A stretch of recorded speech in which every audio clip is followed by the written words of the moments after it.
Actually, I have a test that we gave previously, so I could probably show you that test just so we could have some practice problems today also. All right, so since the recording just started, I'll just say that we are in the ASC right now, and we're going over the ecology unit, just making sure that we feel comfortable for the ecology part of the AP Biology exam. So I thought I'd record it in case anybody had any questions or wanted to do something. I'm going to go ahead and hit the present button. Oh, I am presenting. I've got pulled up the 4 sets of notes that we took during this unit and the learning objectives. So they're all here for us to glance at. There are some things, so I did already do a learning targets review.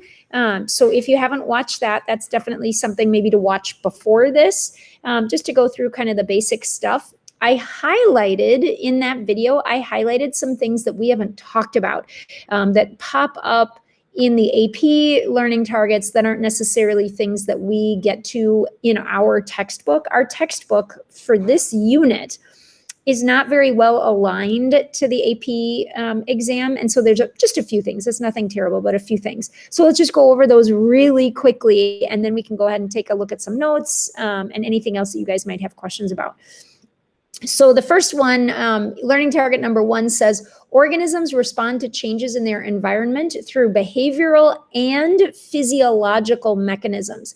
So physiological is the body itself and what's happening inside of their bodies. So for example, way back in our cell, in one of our cell units, cell signaling units, we talked about epinephrine and how when that hormone gets released, that's what causes our fight or flight reaction. And it causes blood flow to increase to our muscles, but it causes blood flow to decrease to our organs. That's a physiological response to changes in the environment. That's just an example. But here, because we're talking about animal behavior, we're focusing more on the behavioral parts. But something that we never talked about in this class, 2 things that plants do. The first one's called photoperiodism. It's a really fancy name, but if you break it down, it totally makes sense and you know what it is. Photo means light and period just refers to like a time interval. And so it's the idea that, for example, plants bloom at certain times of the year based on how much light is available. So in the springtime, there's more sunlight, so they bloom. And then in the fall, there's less, so then the trees drop their leaves and that kind of thing. Phototropism is wickedly cool. And I should have shown this during the learning targets review, but I was trying to get through so much. Phototropism, and there's a lot of these tropisms, and phototropism is just one of them. Phototropism, trop refers to movement, which I think that's a hard one to know, but photo means movement toward light. So in this case, here is a good example. There's lots of cool photos. This plant, it's a real plant that's leaning toward the light. And if any of you keep plants, and Maya and Laurel, feel free to jump in because there's only 2 of you, but if any of you keep plants anywhere near a light, you have to kind of rotate the plant, or the plant will tip over because it grows toward the light, and that's called phototropism. There's all kinds of other fun tropisms. There's like geotropism, which is the idea that they grow away from gravity. So, well, some things grow away from gravity and some things grow toward gravity. So if you take a plant, I want to show a real photo of it. There we go. If you take a, oh my goodness. If you take a real plant and tip it on its side, it can detect gravity. What? It can detect gravity, and it can grow away from gravity. So that's how plants know to grow upright. And its roots will grow toward gravity, toward the pull of gravity. So if you were to look at the roots, and you can see these in the examples, the roots will start growing downward in this tipped over pot. That's called geotropism. There's other neat ones too, like thigmotropism. These are all responses. We can't go over all of them, but they're all responses. Thigmotropism is response of plants to touch. So if they touch something, they can wrap around it or they can respond to it. So like a mimosa plant, that's really fun. Give me just a second to show you that. And again, this is just mainly meant to be something fun that your textbook doesn't actually get to, that AP does ask about. Oops, sorry, hold on. YouTube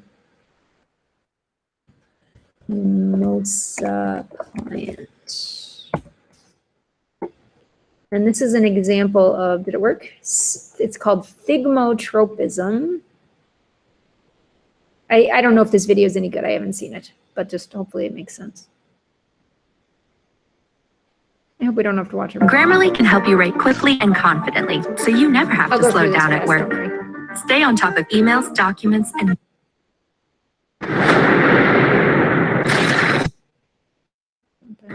jump ahead. So this person is just touching the mimosa plant, and then all of the leaves just go and they close up. It's really fun. I've grown a mimosa plant before. And so that's an example of them actually, like, who knew that plants could respond to the environment? The only reason we don't think of plants as responding to the environment is because we don't pay enough attention. Plants respond slowly usually, and so we just don't see the things that plants are doing, but plants do pretty cool things. All right, next on that same learning target is one that we're talking about in our pill bug lab. It's the words taxis and kinesis. Taxis means that something, this is an animal behavior, not a plant behavior, and it means that it is moving toward or away from a stimulus, directly toward or directly away from a stimulus. Kinesis is just a reaction to a stimulus, but it's not necessarily a straight line toward or a straight line away. So for example, if I scream boo in my daughter's ear, she might go, ah, and run around the house. That would be kinesis. Whereas if, I can't think of another one, but taxis is there's a straight line toward it and a straight line away from it. Kinesis is, you know, they're going to respond, but it's random how they respond. And then just reminding you, nocturnal and diurnal. Nocturnal is animals that are awake at night, and diurnal are animals that are awake in the daytime. Corpuscular, that's animals that are awake, like deer, that are awake early in the morning and early in the evening, but they don't come out during the day or the nighttime usually. All right, so again, what were we talking about? Organisms respond to changes in their environment. So they respond to light, they respond to gravity, they respond to anything that changes in the environment. And they can have both behaviors, animals usually have behaviors, or physiological responses like these plants growing toward or away from the lights or whatever. All right, and then organisms exchange information with one another in response to internal changes. The fight or flight response is a physiological response. They can warn each other of predators, or plants can respond to herbivory, which means animals that eat them. Plants can respond to them by growing extra hairs or having thorns, or actually there's a lot of ways that plants can respond that we won't go into all the details on. Okay, so I didn't need to go over absolutely everything on here. I did want to go over just the yellow ones so that you felt like you were familiar with these ones that we've never actually talked about. The term endotherm and ectotherm. Therm means temperature, body temperature. So endotherms are animals that generate their own body temperature. It's through their metabolism. So as we eat, we convert the energy that's stored in our food to ATP, and then we burn the ATP, and that gives off heat and keeps our bodies warm. And so we maintain a homeostasis means stable, a homeostatic body temperature. However, there are other animals that don't burn as many calories as we do. So they burn less ATP. So that means they don't have to eat as much. So it's a good adaptation to not have to eat as much. They don't need access to as much food. But their bodies get really cold. So the way in which they stay warm is on a cold day, they have to move into the sun to warm up, or they have to move into the shade to cool down. And those animals are called ectotherms, and reptiles are good examples of ectotherms that heat up or cool down. I think insects are ectotherms too, if I don't remember that for sure, but I think insects are. And then I think this is the last one that I highlighted.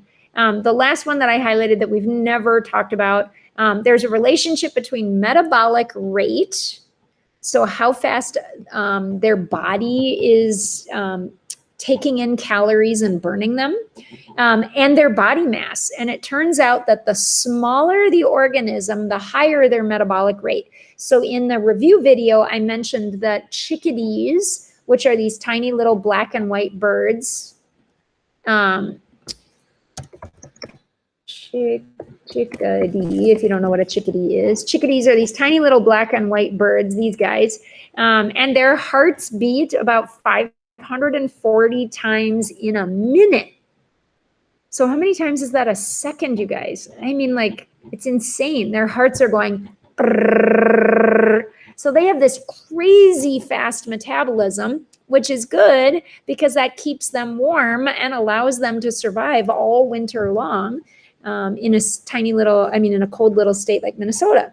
But elephants are really, really big, and their metabolism is super slow. So their heartbeats only like 30 times a minute or something. I don't remember exactly for sure that number, but it's very, very slow. So the smaller the animal, the faster the metabolism, the faster that they're burning their calories. Okay, let's just walk through. Do you guys have any particular questions? Is there anything that you'd like me to go over, or any questions you'd like me to answer, or should I just review our notes? I'm going to grab my water while you're thinking if there's something you want me to go over. I want to double check my electrophoresis gels to make sure that they're shut off. Yep, everything is off. Whew. I don't want to screw that up again. I don't have any questions. Okay, that's totally fine. I can just go over our notes and make you feel solid about what we've been studying. Okay. Laurel, anything? Nothing? Nothing. Okay, that's totally fine. So what I pulled up first, give me just a second to get this organized. What I pulled up first is the animal behavior set of notes. So we did these mostly in class, I think, which usually I haven't been doing notes in class. I've usually been doing notes by videos. But so we talked about the proximate and ultimate explanations of behavior. So proximate relates to how a behavior occurs. I can make this full size, I guess. And so it's kind of the biology of what's going on when a behavior happens, what's causing the behavior to happen, what muscles are contracting, what's happening in the brain, what neurons are being fired. Those are proximate causes. And then the ultimate explanations are the why is it happening? So the bird that's preening there, why is it preening? When the stickleback fish, oh, that's not it. I thought that was it. When the red stickleback fish attacks fish that look sort of like it, why is it attacking fish? Because it's defending its territory. So that's an ultimate explanation in that case. And then we talked about different types of signals. So there are chemical signals and there are symbolic signals. So behavior requires signals. It's always about stimulus and response, and these signals are these stimuli, and then the response is the behavior. And so the signals can be chemical signals. So like in this example with the minnows, when we add this alert signal, to the water, they respond to that chemical signal. So that's one way that they that we can have it. But there's also symbolic, symbolic signals like talking. Language is symbolic. Sign language, body posture, that's symbolic. And the dancing of the bees, that's a symbolic signal showing where the flowers and nectar are located and whatever, that waggle dance that they do. Right, and then there's two types of behaviors, the innate and the learned, and they overlap. It's super important to understand that these two circles aren't separate, that they're overlapping. It's unclear how much of our behavior is genetic and how much of our behavior is not. Certainly we know that we respond to experiences in our lives, but it turns out that our genes determine what kinds of things we can or cannot learn. And I don't mean because we're smart or dumb. I mean, I was trying to think, there was an example they had in the book about a type of learning that certain animals can't do. I think it was the pigeons, that they can't learn to associate food with a sound. Was that it? Because their food never makes sounds. And so they don't think, oh, I hear a bell, I should go eat that food. Like that they can't even learn it because they don't have the genetic programming in their bodies to learn there's a connection between sound and food. I'll give you a different example just that I noticed in my own, we used to own a bunny rabbit. And rabbits are herbivores. They are not predators, duh. And so we would give him carrots as like a special treat. That's like an ice cream bar to him. But if you took the carrot and you moved it around like this, the rabbit would just be like, and it would freeze because food doesn't move. And so if you did that to a cat or a dog, you moved their, kibble around the cat or the dog, they would follow the kibble and they would chase after you and they would play with it and whatever, because they're predators and they're genetically programmed to follow their food. But rabbits, they're not. And so you move their food around and they're all confused, like, where's my food? I don't understand. And so that's where they can't learn, is that it's not part of their normal behavior system. Does it mean that rabbits are dumb? Not at all. It's just they're not programmed to be able to do that kind of learning. So it overlaps a lot. Innate means it's automatic, it's genetically programmed. So some examples were like the stickleback fish, there's the picture of the stickleback I was looking for, that they automatically attack anything that's red on the underside. And that is to help them protect their territory. So the proximate cause, there's lots of proximate causes here. The red is a proximate cause. What's happening in their brains is a proximate cause. What muscles are being activated, that's a proximate cause. But then the ultimate explanation, why are they programmed? Why are they hardwired to attack? And the ultimate explanation is to protect their territory, to protect their where their nest is or whatever. Other examples of innate behavior that we looked at were the fruit flies and their mating behaviors. And you can have a string of several innate behaviors that go together. It's a stimulus leads to response. And when they have that behavior, if it triggers the next stimulus, then that will trigger their next response. And if that triggers the next stimulus, then that will trigger their next response. And so it's a chain of, it can be a chain of behaviors that they're just born knowing how to do, and nobody had to teach them. But the learned behaviors are obviously way more complex and usually require greater neural connections in the brain. And so simpler organisms don't usually do some of the learned behaviors. So the examples of learned behaviors, we had imprinting. Imprinting is where they identify a parent and then imprint on that parent, bond with that parent. It's common in lots of organisms, but you see it especially in birds. And so if something, it could be a dog, is present when a bird is born, the bird will imprint on the dog and then they see that dog as their parent. Cognition cognition and social learning are they have some good overlap also. Cognition is just the idea that they can figure problems out. Give me just a second to get to cognition here. Hold on. Almost. Oh, I thought it was going to go to cognition. Let's just do spatial here as long as we're at it. So spatial learning is just the idea that some organisms are able to make a mental map of where they are and where they're hiding resources or where their dens are, that kind of thing. And so there's spatial learning. Examples, they showed the wasp that could figure out where its nest was based on where the pine cones were. And if you move the pine cones, then the wasp gets mixed up. Why do we care? Because it's puzzling sometimes how animals know how to find certain things. So for example, we know that the magnetic field around our planet, that some animals can sense that. And so when we see the digger wasp going to her nest, is she sensing the magnetic field and that's how she found it? Is she keeping track of sunlight and shadows? So we had to figure out that nope, she's actually made a mental map of things in the area. And that feels a little bit surprising to me, that she would actually have the intelligence to be able to identify that the pine cones are around her nest and that's where she's supposed to go.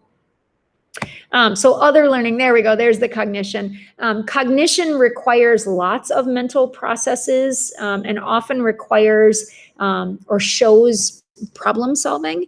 And so this example that they had in the Prezi was just that even bees are able to distinguish the difference between same and different. And so if they're taught that when things are the same, that they get food, if you put them into a new situation and they have a problem to solve, which door should I go through, this one or this one, and they've learned that same equals food, then they can see the pattern and they can go to the same and look for the same corridor for food.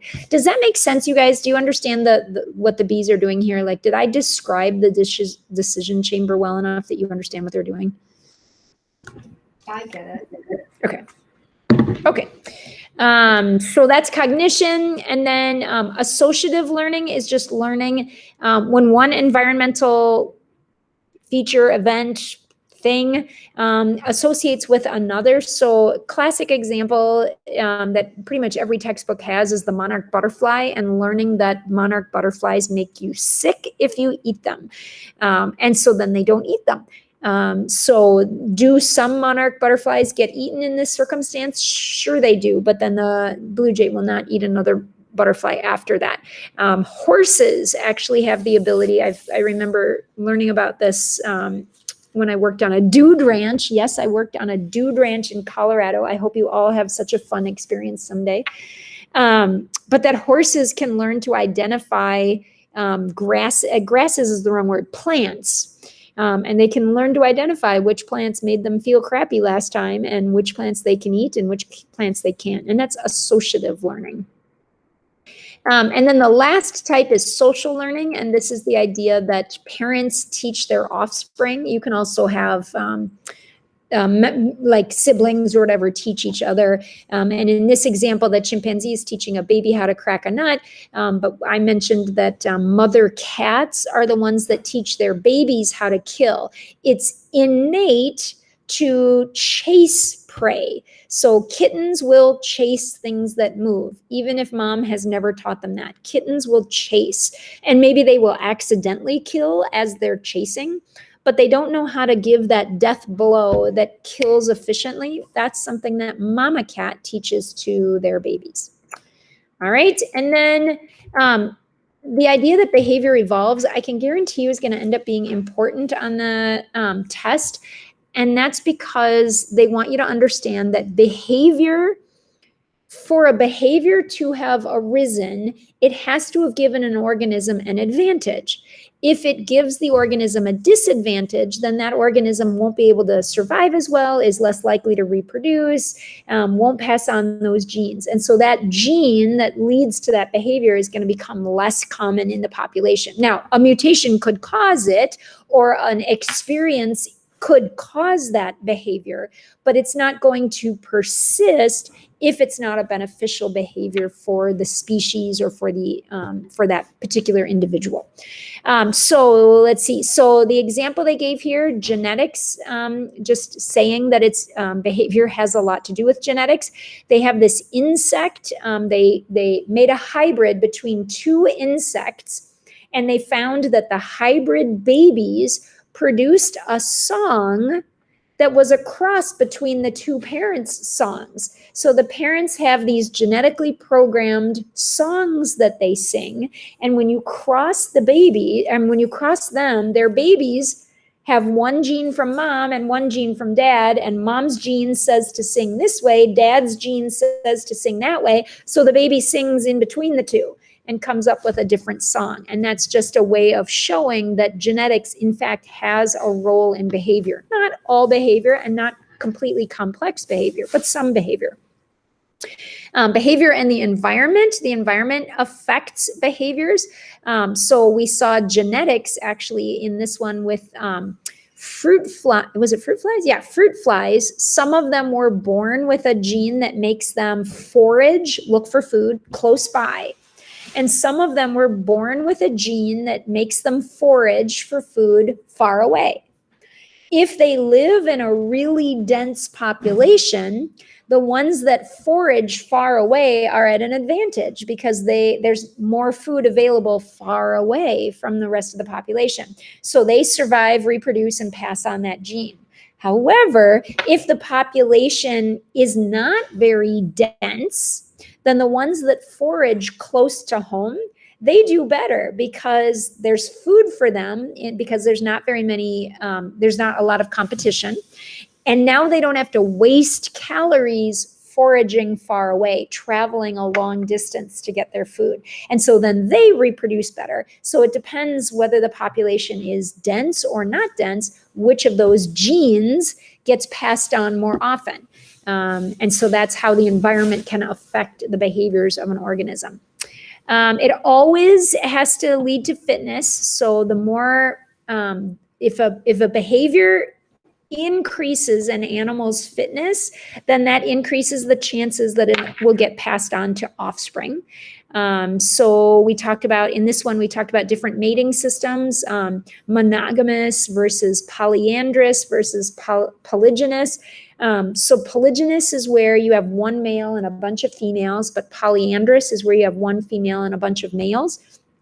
Monogamous is where you all have just one, where they're just one partner the whole time. And again, that behavior, which style they choose has to do with what's best for those individuals. Is it best to be there protecting the eggs? We saw these monogamous, let's see if I can click on it. There we go.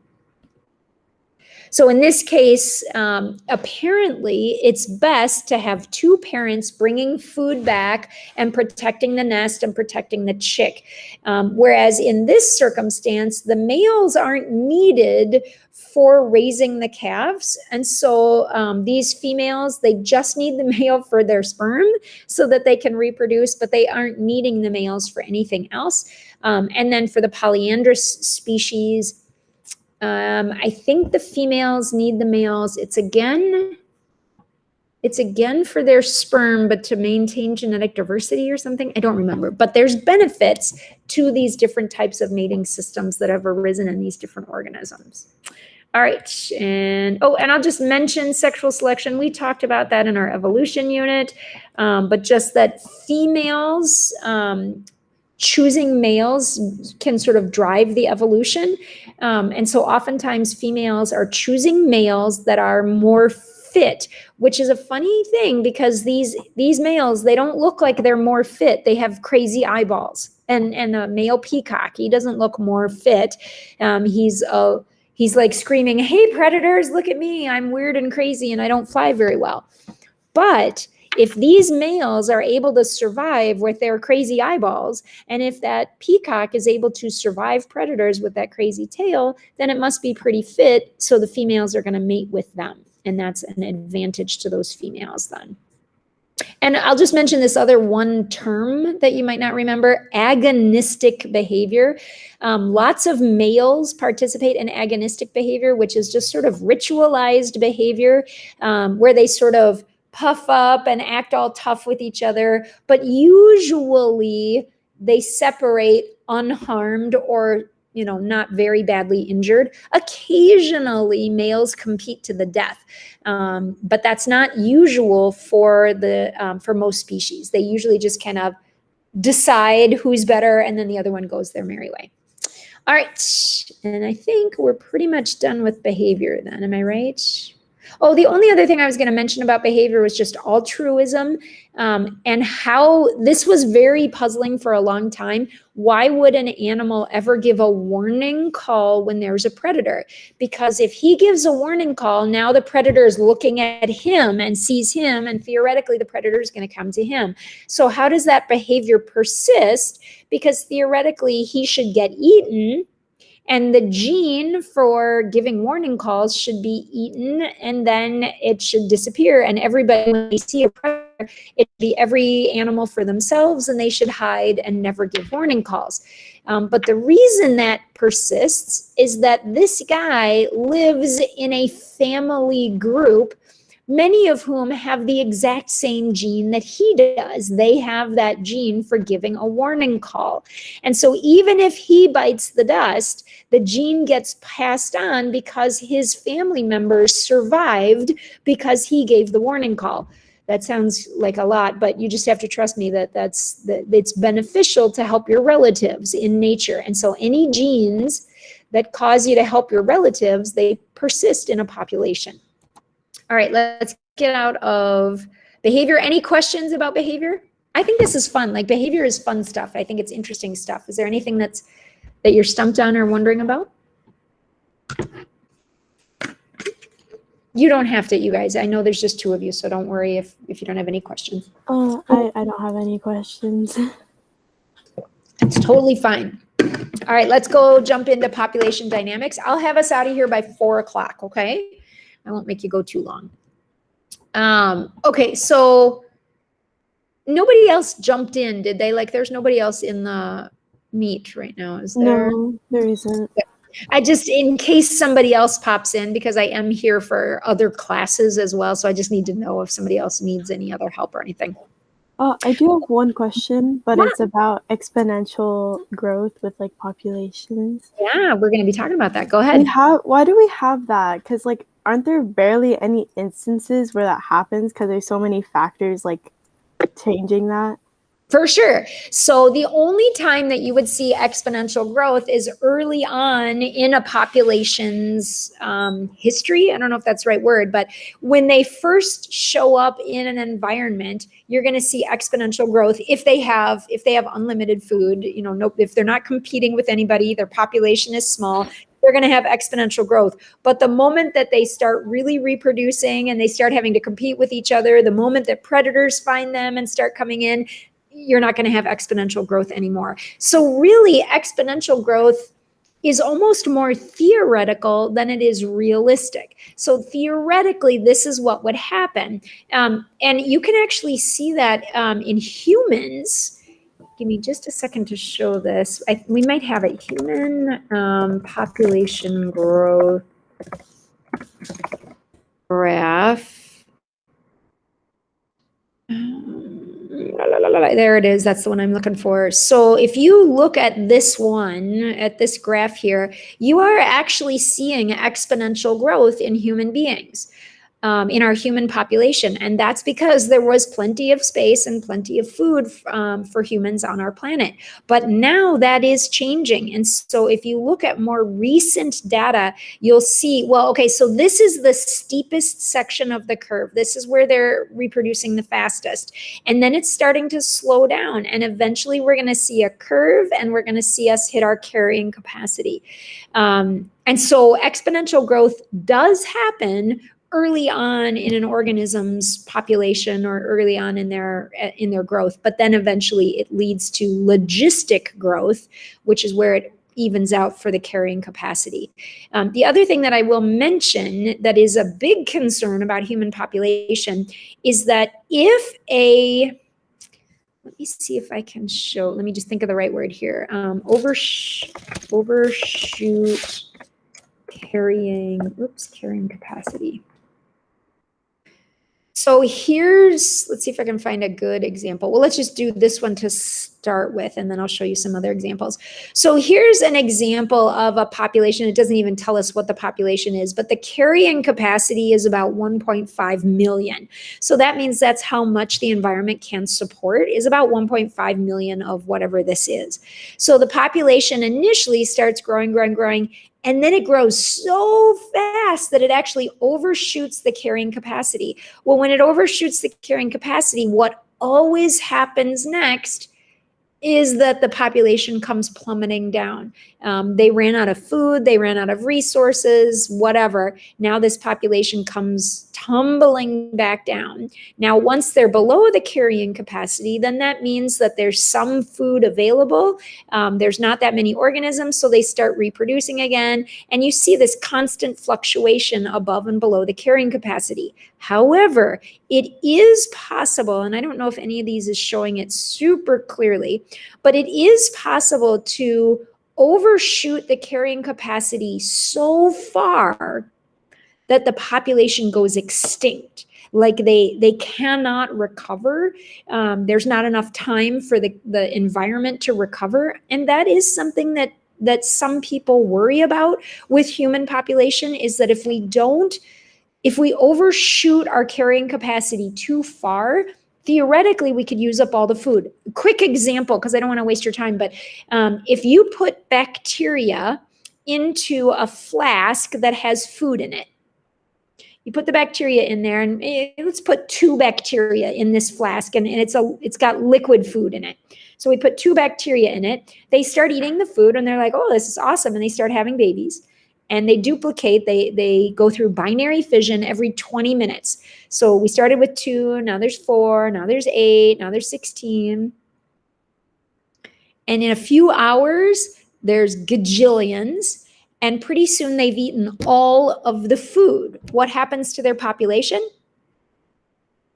They all die. 100% die because they used up every ounce of food. So there are scientists that are a little bit concerned about the human population. However, the good news is that human population growth has been slowing significantly over the last 30 years. And so the odds of us completely overshooting our carrying capacity have gone down significantly. And that's good news for all of us. So and it's unlikely to happen in my lifetime, maybe in your grandchildren's lifetime, that we would actually, overshoot our carrying capacity. So it's not something that's happening quite yet. All right, so that's what we were talking about in this section. So just to be clear really quickly, how organisms enter, we've got births and immigration, and how organisms leave a population, deaths and emigration. So they're heading out of it. The exponential growth is what we were just talking about. So you should be able to recognize exponential graphs. And if it says here, if R is 0, then the population will not increase or decrease. So R is the per capita rate of increase, which basically means, let me see if I can remember this right, every organism, how many babies they have, basically. Are you guys still there? I feel like my camera's not on. Can you see everything? We're still here, but your camera's frozen. Why is my camera frozen? What happened to my camera? Maybe if I turn my camera off and turn it back on. It doesn't matter. You guys don't need to see me, but I just don't know why my camera froze. My computer is, there we go. My computer has been on all day doing multiple meets and recordings and whatever. And so I probably just need to shut it down. But okay. So R, I'm going to try this one more time because this might have been what shut down my camera. Nope, still there. R is basically how many babies they're having. And so here's my point. If we have one animal and it has one baby, then when the parent dies, it's replaced itself with one baby. And so that would be 0 population growth. However, if one animal has 6 babies, when that parent dies, there's still an increase of 5 animals. So that's what's going to affect population growth. How many babies are being had by each individual in the population. And that's exponential. And then logistic is the idea that it then slows as it starts to get close to the carrying capacity. So that's this red line right here. It's slowing, and then eventually population growth is 0. Now we say that this is theoretical because no population is nice and smooth like that. Every population jumps all around, and you've got to use a line of best fit to be able to see that logistic growth. So this is theoretically what should happen, but it's never really what actually happens. Couple things that you want to make sure you're solid on. K is the carrying capacity. So that's this dotted line here. That's the maximum number that population can be before they start running out of resources and starving and dying.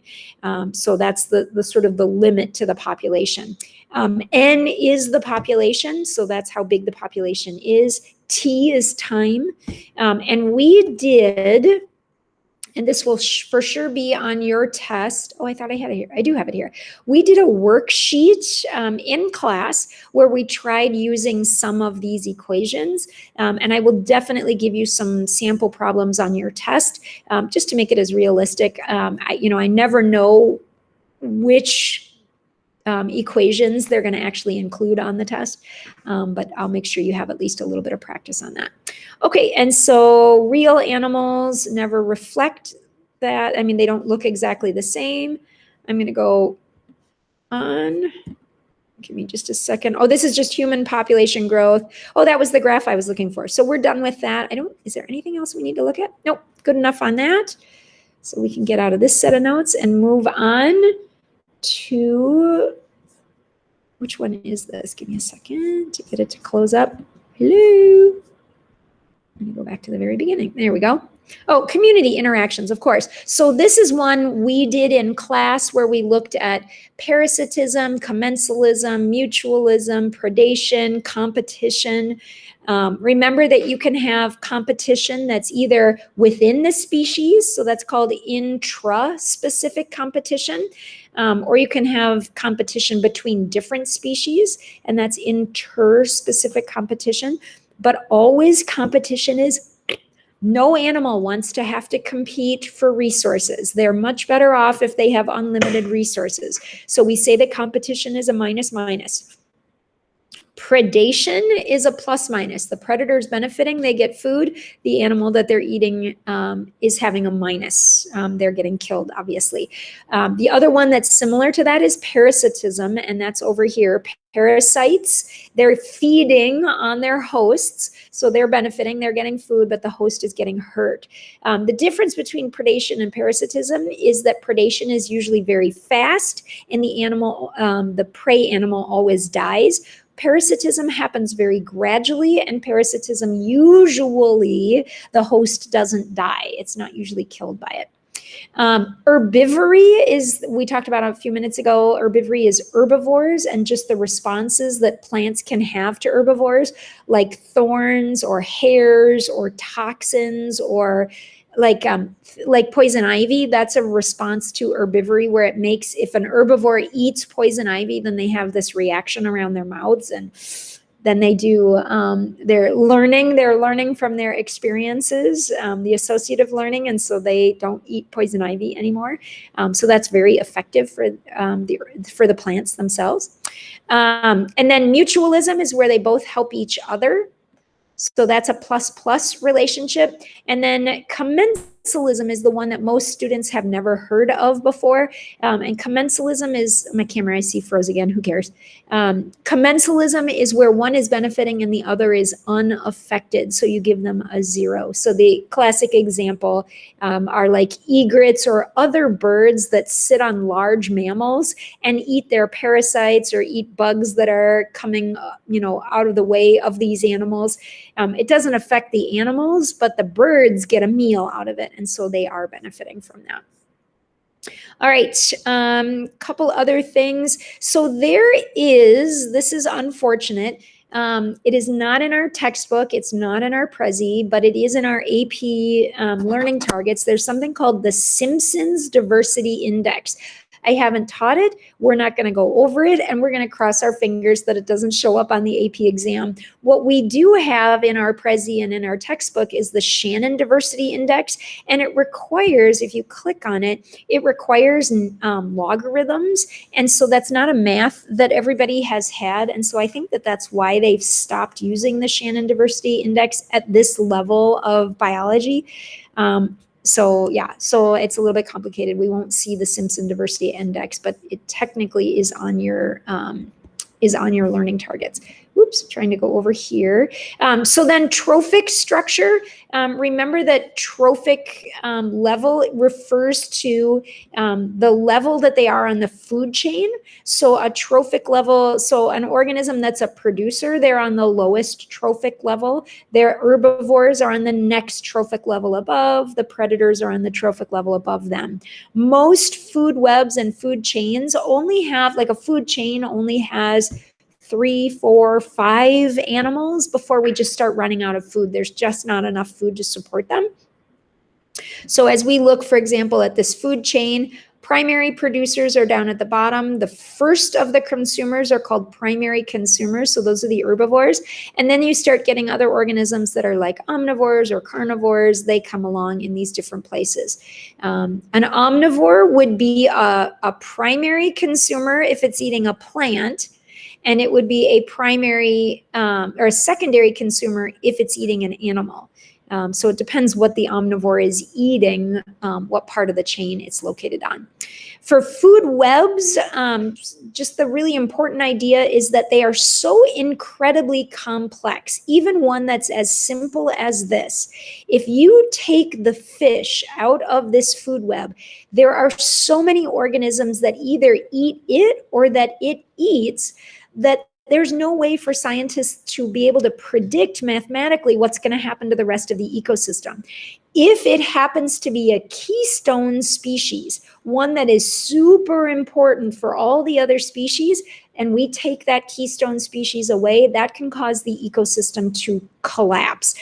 So keystone species are pretty clear, but all the others, what's going to happen if we remove elephant seals? It's just not clear how the others are going to survive. Most of them are going to take a hit. Most of them, their populations are going to go down if one population goes down. All right, and then let's see, we already talked about keystone. What else do we need to talk about in this one? How are food chains controlled? So just really quickly, one of the words on your AP whatever they're called, objectives, there we go, sorry, is a trophic cascade. And we saw a trophic cascade when we watched the video about the wolves of Yellowstone. And they had been removed from Yellowstone National Park, and that allowed the elk population to explode. And when the elk population exploded, they ate all the plants. So then there were very few trees. That meant there weren't very many birds. It just had this ripple effect throughout the Yellowstone ecosystem. And when we reintroduced wolves, because they controlled the elk, then all these other populations started exploding and coming back to the balance that it was supposed to be in the first place. So that's called a trophic cascade. In that case, that's called a top-down model of how the food chain is being controlled. The predators are the ones that are controlling the food chain in that circumstance. Normally, we think of food chains as being controlled bottom up, that it's the number of producers that determine how many herbivores we can have, which determines how many predators we can have, and so forth and so on. So usually we think of it as bottom up, but there is great evidence that predators play a much more important role in an ecosystem than we realized.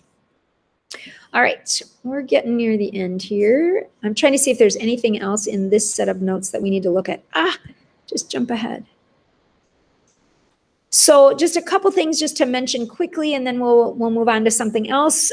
Succession is the idea that when there's been a disturbance in an environment, that could be something as traumatic as a volcano, or as mild as a tree falling down in a forest. Like any of those are disturbances.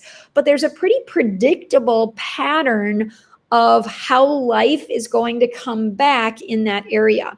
After a volcano, there is no soil. So the first organisms, they're called pioneer species. They live on the volcanic rock itself.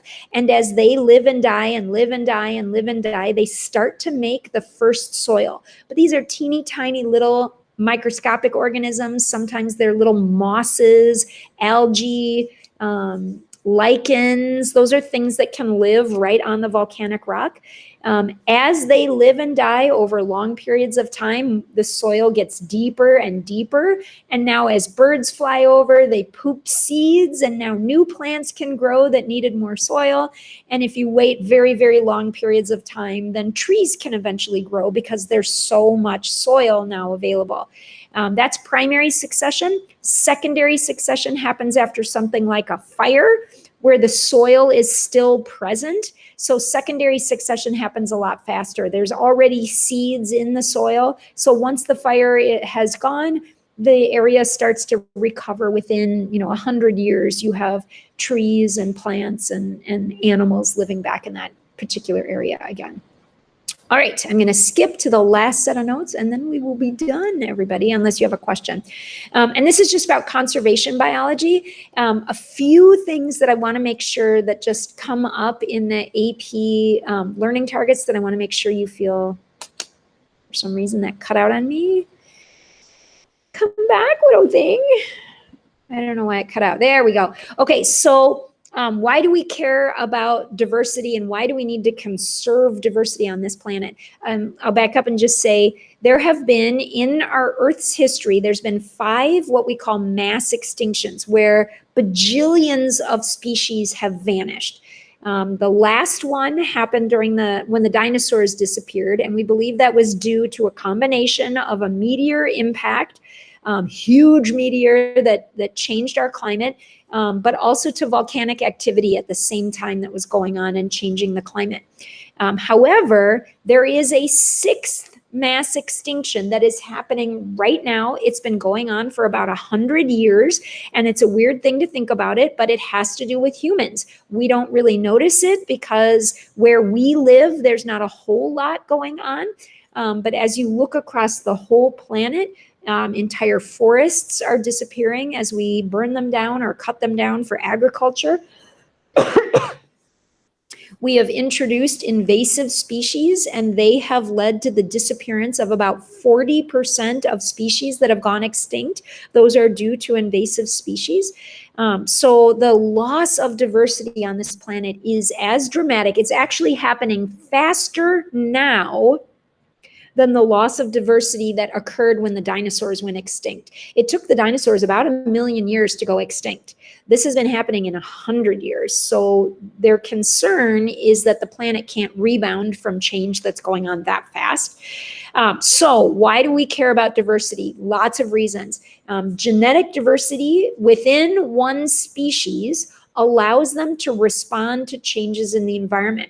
So if you have lots of diversity, maybe there are some of the animals in this example that are immune to a new disease, like they can't come down with coronavirus, but everybody else dies from coronavirus except for these few animals.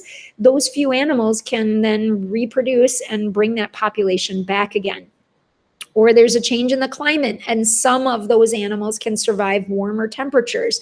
They're going to reproduce and bring that species back again. So species diversity is super important. Genetic diversity, is super important. Then species diversity is the diversity of all the different organisms, all the different populations within a given ecosystem. If you look at a farm, farms nowadays are usually what we call monoculture. There's just growing one plant species there, and they are super vulnerable to disease, to pests. They run out of food. Their soil becomes barren because there's just one species there. When we add diverse species, even if we make a farm, if they grow some pumpkins and some corn and some soybean and some whatever, it greatly diminishes how much disease spreads, how many pests there are, and it helps the nutrients keep recycling in the soil. So having lots of species helps the ecosystem overall. And then ecosystem diversity is what allows the planet to be recycling nutrients over the entire planet. So having lots of different ecosystems is super important. Okay, so backing out, the other things that I wanted to be sure to talk about. So this is showing, this diagram is again showing what happens when a population gets small. Either because of humans overhunting or other activities that humans have been doing, introducing invasive species, whatever. If it causes a population to get small, they tend to inbreed or they experience genetic drift. So they have less genetic variability, which lowers their reproductive success and makes them more likely to die, which makes their population smaller. And it's a spiral. And we need to stop those spirals so that we can maintain that genetic diversity within our organisms. And give me a second if there's anything else on this page that we need to talk about specifically. I just wanted to look one last time at the learning objectives at the very end.